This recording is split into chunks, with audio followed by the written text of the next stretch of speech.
ನಿಮ್ ದಾಖಲಾತಿ ಕೊಡಕ್ಕೆ ಏನು ಸಮಸ್ಯೆ ಇದೆನಾ? ಕಟ್ಟಿದ್ದನ್ನ ನಾನು ಅವಾಗಲ್ಲ ನಾನು ಡಾಕ್ಯುಮೆಂಟ್ಸ್ ಕೇಳ್ತಾ ಇದ್ದೀನಿ. ಡಾಕ್ಯುಮೆಂಟ್ ನಿಮಗೆ ಸಾಲಕ್ಕೆ ಏನಾದ್ರು ಸಮಸ್ಯೆ ಆಗಿದೆ ನಿಮಗೆ? ಟೈಮ್ ಐತಿ ಕಟ್ಟಿಲ್ಲ ಅಂದ್ರೆ ನಾನು ಬಂದು ಎಷ್ಟು ಜಗಳ ಮಾಡಬಹುದು. ಹೆಣ್ಮಕ್ಳು ಇವರ ಪ್ರತಿನಿಧಿಯಿಂದ ಸಂಘದಲ್ಲಿ 1 ಲಕ್ಷದ ಕಡಿಮೆ ಅಂದ್ರು ಕರ್ನಾಟಕದಾದ್ಯಂತ ಲಕ್ಷಾಂತರ ಸಂಘ ಇದೆ ಸರ್. ಪ್ರತಿ ಸಂಘಕ್ಕೂ ದಾಖಲಾತಿ ಒದಗಿಸ್ಲಿಕ್ಕಾಗುತ್ತೆ.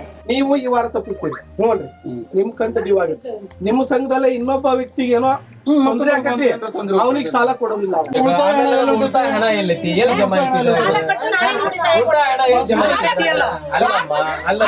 ಈಗ ನನ್ನ ಹತ್ರ ನನಗ್ ಹುಷಾರಿಲ್ಲ, ಸಂಘದಲ್ಲಿ ಇಲ್ಲ ಅಂದ್ರೆ ನನ್ನ ಜೊತೆ 9 ಜನ ಇರ್ತಾರೆ, ಅವ್ರು ಸಹಾಯ ಮಾಡ್ಬೇಕು. ಅವ್ರಿಗೆ ಹುಷಾರಿಲ್ಲ ಅಂದ್ರೆ ನಾನು ಅವ್ರ ಸಹಾಯ ಮಾಡ್ತಾರೆ. ಬ್ಯಾಂಕಿಂದ ಇಂಟ್ರೆಸ್ಟ್ ಚೇಂಜ್ ಆಗ್ತದೆ ಸರ್. ಅವ್ರ ಹತ್ರ ಎಲ್ಲ ಪ್ರತಿ ವರ್ಷನೂ ಅಗ್ರಿಮೆಂಟ್ ನಡೀತದೆ ಸರ್. ಅದಕ್ಕೆ ಪೂರಕವಾದ ದಾಖಲಾತಿ ಎಲ್ಲ ಕೊಟ್ಟಿದ್ದೀವಿ ಸರ್. ಅದ್ರಾಗ ನಡೆಯಕತ್ತೈತ್ರಿ ಲಕ್ಷ ಗಟ್ಟಲೆ ಸಾಲ ತೆಗೆದು ಈಗ ನಿಮ್ಮ ಊರಲ್ಲೇ ಸಮಸ್ಯೆ ಇದ್ದಿರೋದು